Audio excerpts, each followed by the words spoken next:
declarando la inocencia de alguna manera de muchos funcionarios, entre los cuales estaba Aníbal Fernández, Daniel Goyán, no sé si no estaba también Nicolás Kreplak. Sí, la fiscal Baigún dictaminó en favor del sobreseimiento de todos los imputados por la causa Plan Cunita. Exactamente.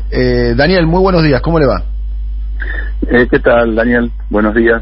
Estamos aquí con Adrián Murano y demás. Bueno, primero, ¿cómo recibió esa decisión de la fiscal de pedir el sobreseimiento suyo, el de Nicolás Kreplak, el de Aníbal Fernández y el resto de los involucrados, en una causa que fue una causa emblemática? Yo recuerdo, si no me equivoco, la instrucción fue llevada a cabo por el juez Bonadío, que en un momento hasta llegó a ordenar la quema de los ítems del Plan Cunita, Daniel.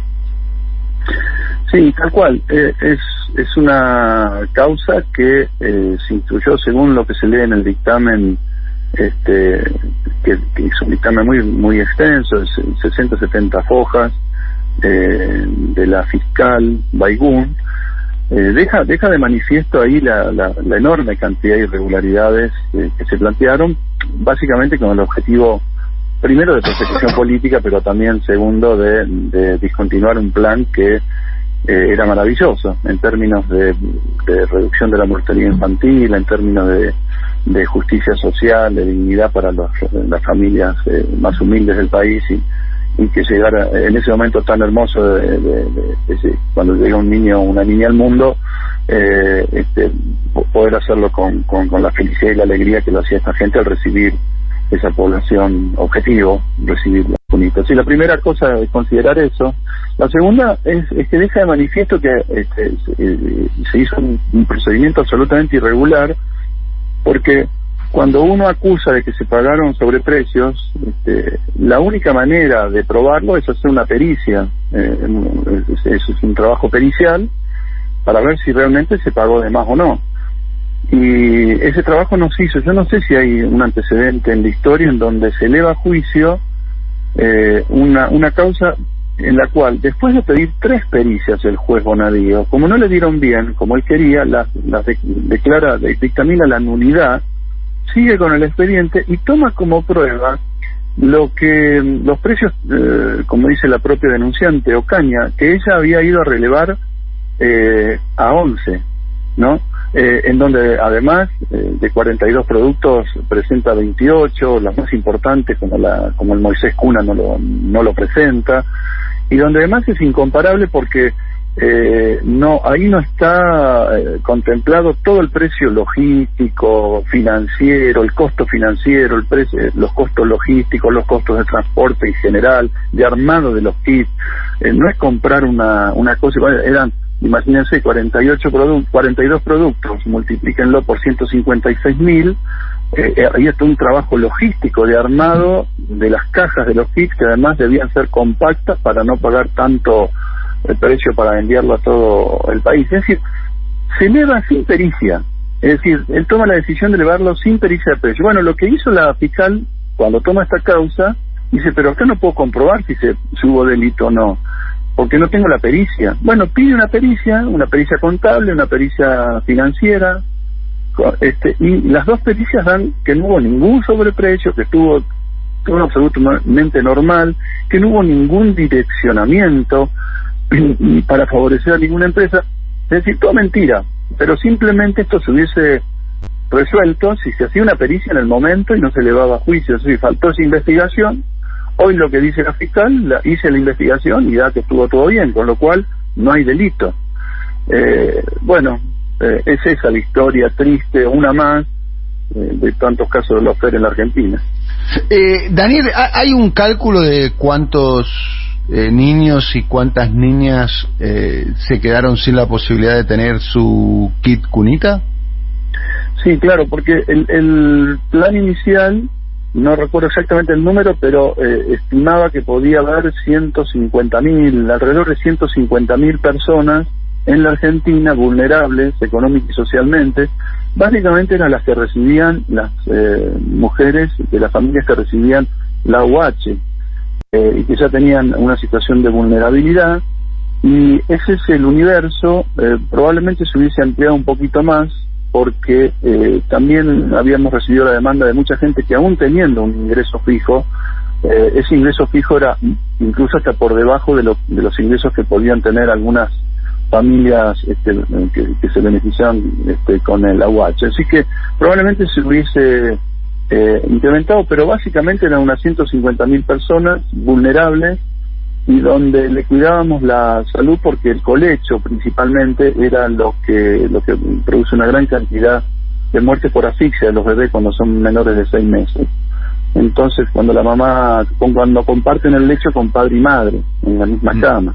Entonces, esto está estudiado en el mundo, empezó en Finlandia hace décadas, y bueno, el resultado fue que se aplicó 6 meses y logró reducir entre 300 y 500 chicos la mortalidad infantil. Lo pongo en números absolutos porque en porcentaje a veces no dice nada. Son 300 o 500 chicos que pudieron vivir a partir de no tener estos inconvenientes en cuanto a descenso de la mortalidad infantil ese año. Así que imagínense ustedes el daño que implica desde lo sanitario y desde lo social. Muy bien, Daniel. Daniel, estamos hablando con Daniel Goyan, y la pregunta que surge, la última que le hago por tema cunita, después le queremos preguntar por vacuna y por las declaraciones de la vicepresidenta con respecto a la reforma del sistema de salud. ¿Se podría volver a aplicar el plan cunita ahora, Daniel? Yo estimo que sí. La verdad que es un objetivo que tendríamos a mi gusto, ¿no? Yo creo que lo tenemos que retomar, porque es un plan realmente que, como te digo, baja la mortalidad infantil mucho, pero también es a la gente de bajos recursos que en ese momento tan hermoso de dar a luz se encuentran con que tienen un kit hermoso. Uno no se va a olvidar nunca en las entregas en las que uno participó de los kits, la alegría de esa gente, porque no lo podían creer, no solamente por la variedad, la cantidad, la calidad de los productos. Jamás iban a poder acceder a una ajuar de esas características. La verdad es que realmente era una reivindicación muy fuerte, que daba equidad a la hora del nacimiento, ¿no? Con lo que pueden tener otras personas que no podían tener estas personas que recibían el programa. Adrián. Sí, Daniel, hace poco tiempo, porque el tema tiene muchos años, ahora tiene una novedad judicial, pero hace poco tiempo volvió el tema desde el punto de vista informativo a la agenda por una mención de una figura muy relevante, que es relevante en los medios de comunicación, que es Marcelo Tinelli. ¿Por qué crees que en ese momento se hizo alusión a esta causa que claramente venía ya muy floja, fue impulsada por Bonadío, venía muy floja y ahora finalmente está con pedido de fiscalía de sobreseimiento? ¿Qué viste ahí en ese momento?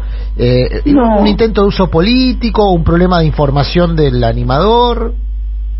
No, la verdad un que apriete, porque fue interpretado como un apriete también, ¿no? Mira, la verdad es que debo confesarte que Marcelo Tinelli me llamó en 2 oportunidades, me pidió disculpas privadas y públicas.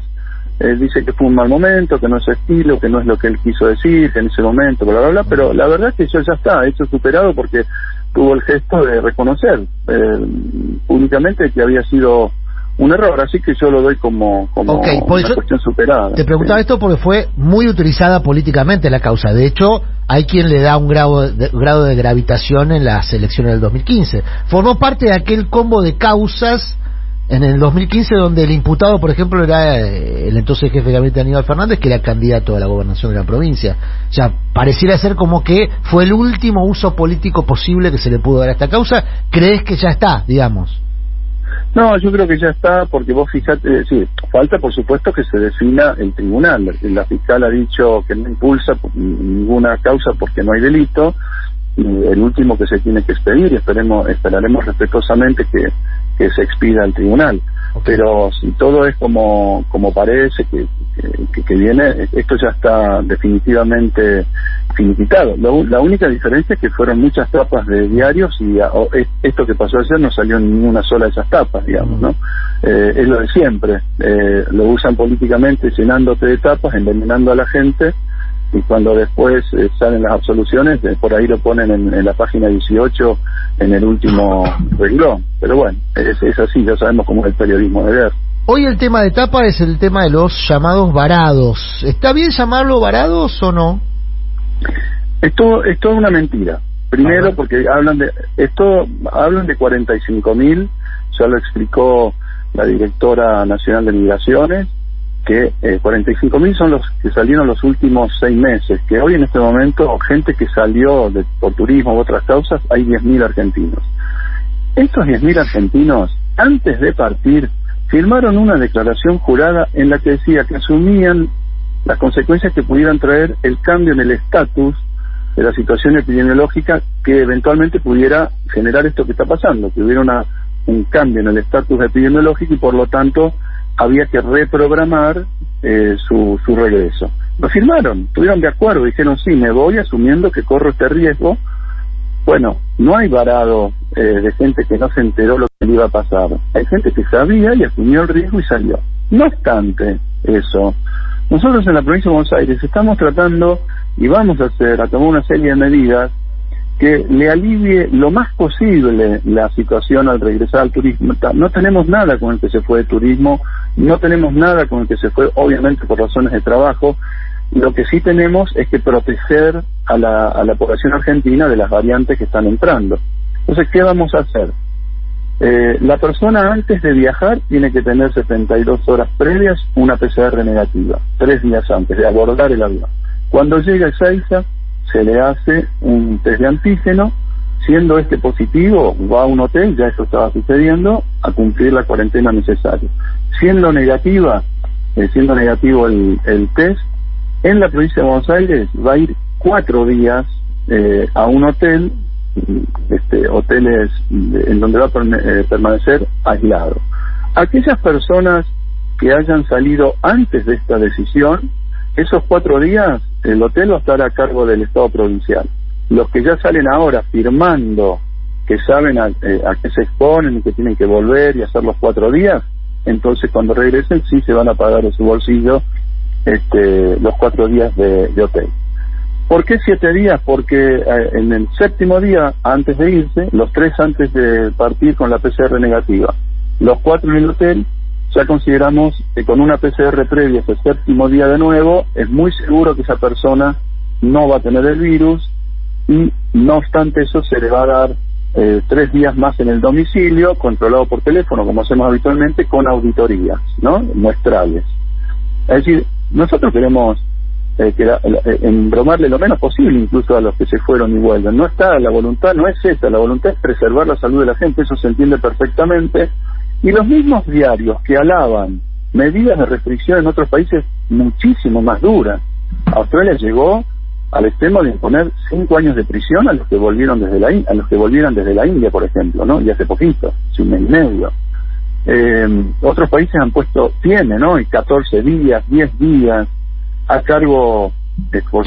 ¿Podría por favor relatar cuáles son los países que tienen ese tipo de restricciones, por favor? Miren, Chile acá al lado acaba de poner restricciones para con cierre de fronteras total. Anteayer Israel volvió a poner cierre total para los turistas. Países como Australia hoy que incluso no lograron, que es una isla, no es como nosotros que tenemos miles y miles de kilómetros de fronteras. Australia hoy igualmente se le metió por el lado de una ciudad la variante Delta y volvieron al lockdown en todas esas regiones. Digo, todos los países están yendo y volviendo y cuidándose muchísimo el ingreso de las personas que vienen del extranjero y sobre todo de determinadas regiones. Lo han hecho en forma muy dura hasta hace poco, algunos han aflojado ahora, pero siguen teniendo muchísimos requisitos para ingresar. Entonces, la verdad es que esas mismas medidas que en otros países están bien, acá es una restricción de las libertades, es un avance sobre la clase media, todas mentiras. La verdad es que bueno, estamos acostumbrados, volvemos a lo mismo de siempre que hablábamos recién de la causa cunita, es todo malas noticias para sacar provecho político por parte de estos medios. Con respecto, la última pregunta por mi parte, y le agradecemos el contacto con nosotros, Daniel. Con respecto al tema, la segunda dosis y la llegada de la segunda dosis, Nosotros hablamos días atrás con una médica argentina que trabaja en el Reino Unido, en el Servicio de Salud británico, que hablaba de la eficacia de la segunda dosis para prever la consecuencia de la llegada de la variante Delta, y decía que en el Reino Unido el 68% de la población estaba vacunada con 2 dosis, fundamentalmente de la AstraZeneca, y que eso logró contener el impacto de la tercera ola. ¿Qué es lo que explicó la doctora Marta Cohen?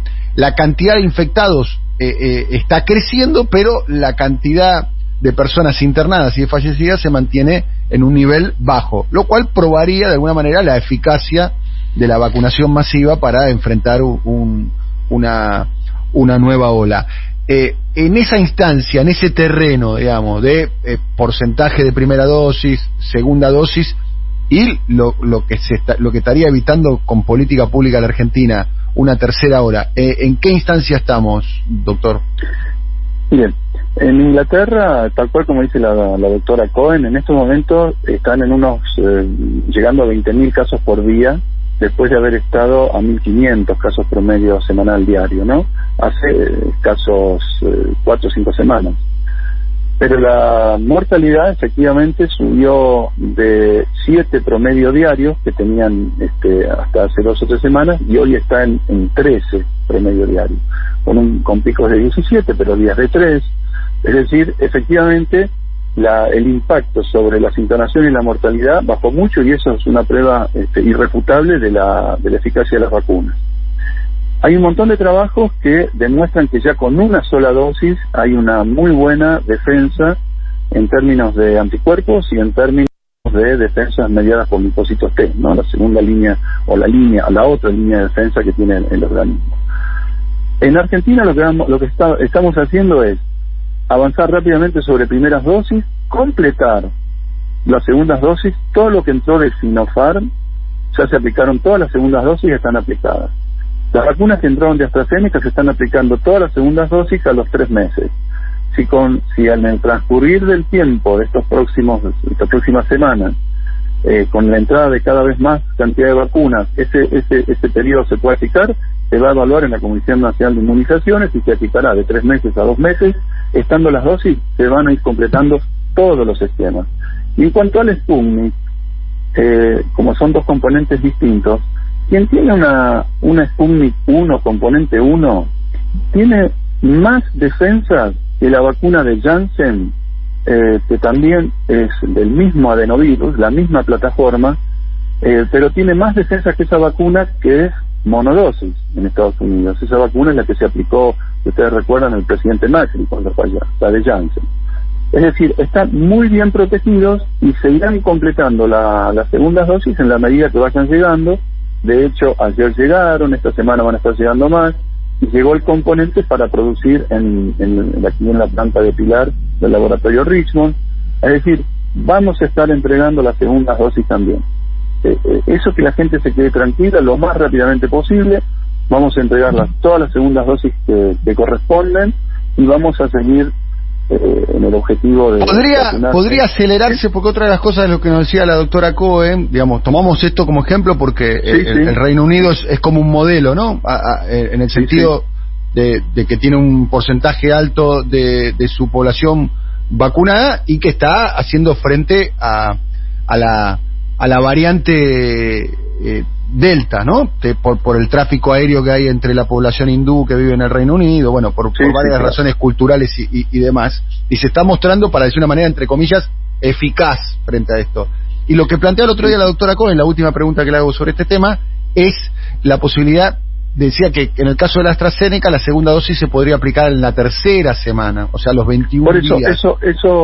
Eso lo está estudiando la Comisión Nacional de Inmunizaciones. Cuando se tome la definición, se va a aplicar. Yo lo que le quiero decir es que también hay un estudio muy reciente que apareció en estos días que demuestra que posdatar un poco más la aplicación de la segunda dosis de AstraZeneca todavía aumenta más la eficacia de la vacuna. Pero de todas maneras hay que tomar en cuenta también la velocidad de entrada de las posibles variantes. Por eso la necesidad de estas medidas para retrasar la entrada de las nuevas variantes, mientras vacunamos. También hay que decir una cosa, en Inglaterra, en la Gran Bretaña, tienen un problema que es, hay un 35% de la población que no se quiere vacunar.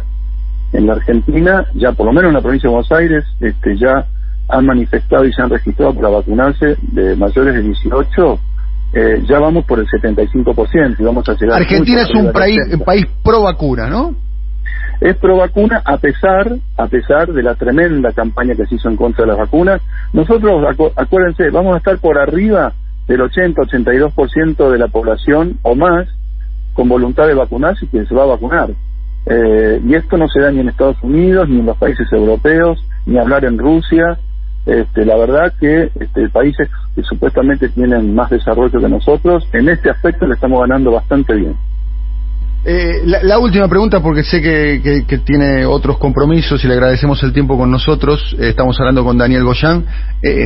¿Cómo sigue el debate público que cada 6 meses instala la vicepresidenta con respecto al tema de la reforma del sistema sanitario? Cuando lo entrevistamos a usted cuando estaba en el llano, después de ser ministro a nivel nacional y antes de ser ministro a nivel provincial en la provincia de Buenos Aires, y le preguntamos en una entrevista que le hicimos cuál era su modelo de sistema sanitario, usted sin duda alguna respondió, ¿se acuerda cuál respondió, no? Sí. El británico.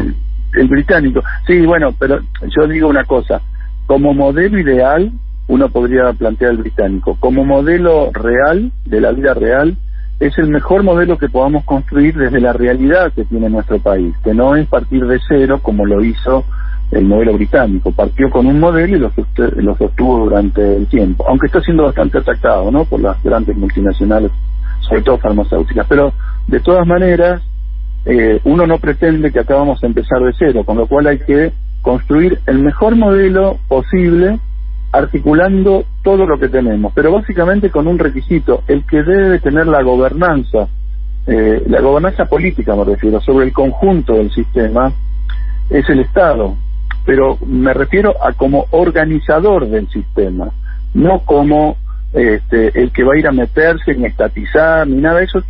Es todo mentira para neutralizar este debate. Eso no tiene nada que ver con la realidad. Lo que tiene que suceder es que nosotros estamos con un montón de problemas que todos los subsectores nos reconocen, financiadores, prestadores, públicos, privados, que tiene que ver con un modelo que llegó a una situación crítica en su capacidad de financiarse y en su capacidad de prestar un modelo de atención lógico.